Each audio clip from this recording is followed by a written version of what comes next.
Why do you assess? Assess because I want my students to learn. It helps me adjust my teaching when needed, in the middle of a lesson sometimes, or adjust maybe how I'll teach it next time or next year. I always have to know if I am teaching what I think I am teaching. Make sure that the students are learning what you want them to learn and getting the big question and the big answers. Assessing children helps me to understand their thinking strategies. When I understand how they think, it helps me to direct my lessons.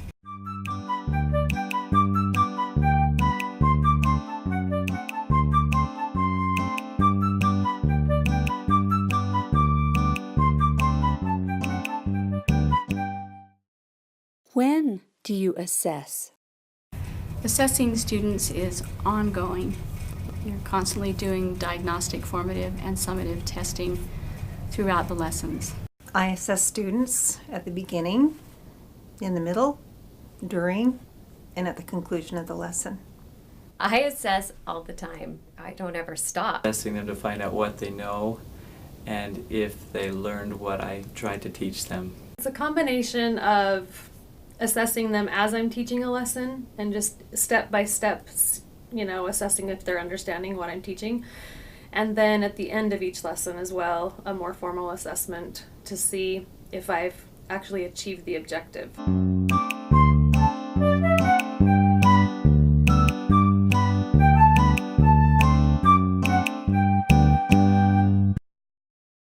Diagnostic assessment occurs before new concepts or skills are introduced. It helps us diagnose students' prior knowledge and readiness to learn. It also helps us determine best teaching strategies.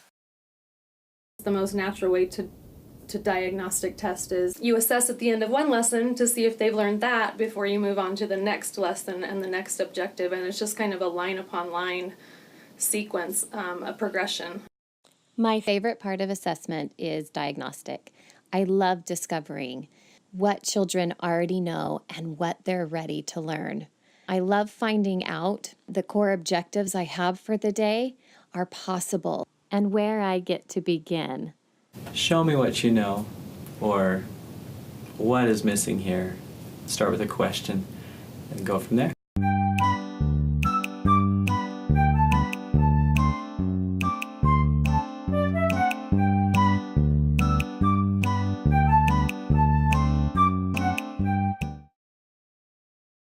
Formative assessment occurs during instruction. It gives us opportunities to check for understanding and adjust instruction as needed. After I conduct the diagnostic assessment, I can follow up with a formative assessment by targeting a child's needs to the group rather than that child individually.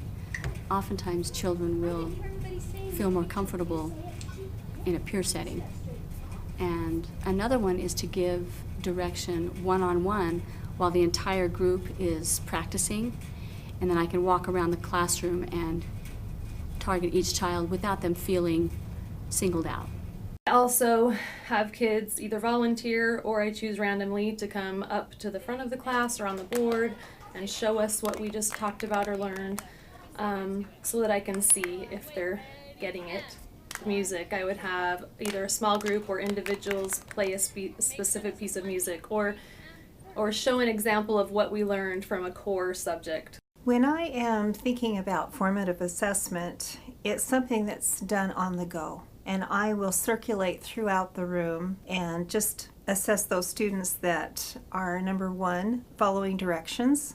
Number two, they seem to get it. Sometimes if you will stop, you notice that one of them is maybe a little bit off, not understanding, then that's the time to just quietly maybe correct or reteach.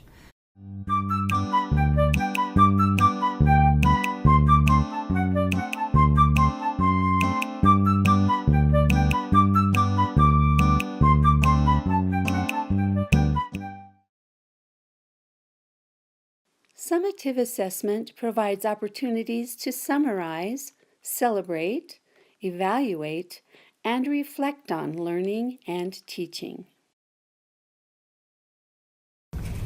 Giving opportunities for students to create and perform, I think, is the most effective summative assessment. Many don't even realize they're being assessed. They take the tools that they've been taught, they get to add their creative juices, and they enjoy taking a summative test. How many students enjoy taking tests? That's where the real magic happens. Specific questioning. I don't do written tests in music, but also just performances when we have the performance. That's a great assessment, and it helps them engage and become a part of the learning process and think about why we're learning what we're learning and how it's supposed to be done. We go over the learning standards, our core, and we discuss which ones we covered for this day and how we cover them.